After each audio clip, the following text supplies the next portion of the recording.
truly. So as Martha Stewart would say, that's a pretty good thing. Ladies and gentlemen, please welcome FRASIER showrunners, writers, and executive producers Chris Harris and Joe Castelli, and yes, executive producer, FRASIER himself, Mr. Kelsey Grammer.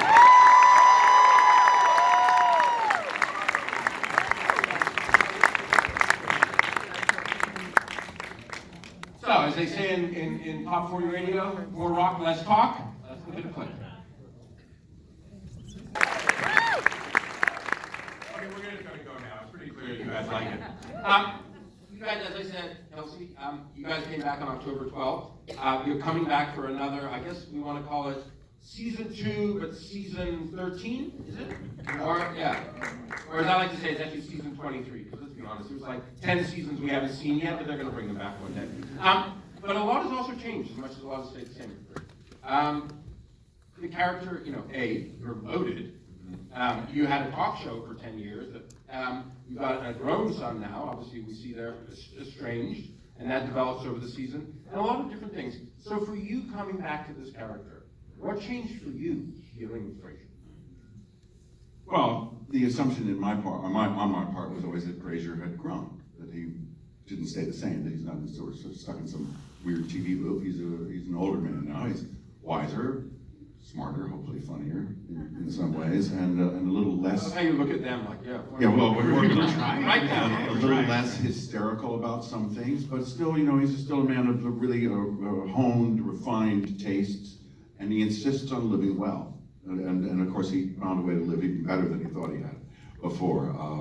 I always like to say, he went to Chicago, and there's one other famous person there who's really wealthy, and that's Oprah. So he's the next Oprah. It doesn't work so well. Anyway, I was just thinking as we watched this clip, that's the one where that joke that Jack says is about the one about putting out a fire, and see which one they want to talk to first. We auditioned a few wonderful actors for this role, except maybe one. And Jimmy Burrows was in on the audition, and after this young man left, he said, "You know what the problem with him is playing a fireman? He'll put the comedy out." That's only Jimmy Burrows can say something. Well, let's talk about that. James Burrows, of course, one of the most successful directors of television ever. Someone you have worked with for many, many years. My understanding is coming back for season 2 to visit. Yeah, he'll be directing the first 2 episodes, just like he directed the first 2 episodes of the first season. And then you gotta watch it. Yeah. Exactly. But what is that like for first I'd like to ask you what it's like for you, because I'm assuming you and Jimmy have a shorthand at this point. We have a great shorthand. We actually got a shorthand almost immediately because he's a son of a famous theater director, Abe Burrows, and writer and songwriter and all kinds of stuff. I mean, Abe Burrows was extraordinary. Guys and Dolls, Pajama Game, some big shows, and Jimmy comes from that history. And Jimmy was always a little tortured by the idea that he was the son of a really famous director.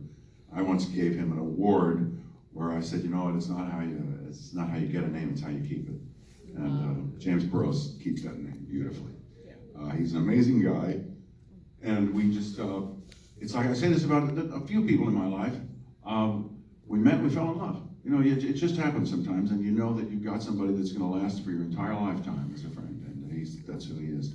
And in terms of working together, it's extraordinary. He has, we acquired this. And we did this one years ago about when I was talking about how Rebecca on Cheers had lured me onto the rocks of her desires.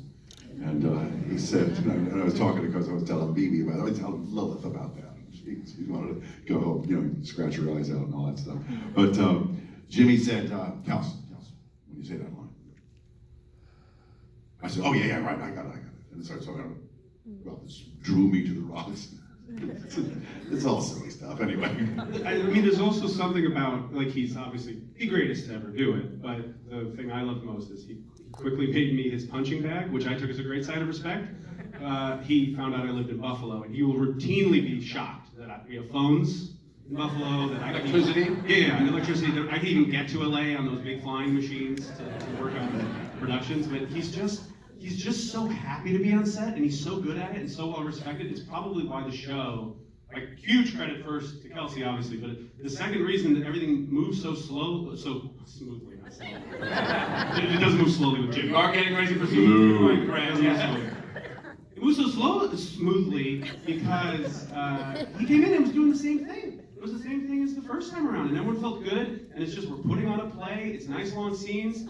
Kelsey commands the audience with like a look or a wink, and Jimmy's just cackling in the background, screaming, "Good job, honey!" And it's just the best environment to be in. Really, good job, honey? And he calls everybody honey, yeah. That's more than a shorthand, Kelsey. Well, maybe so. I don't know, he called me honey. I think the low bar. You're also a punching bag. That's true. For both of you guys, you know, Frasier is an icon as a show, as a character. I mean, it's one of those things, you know, like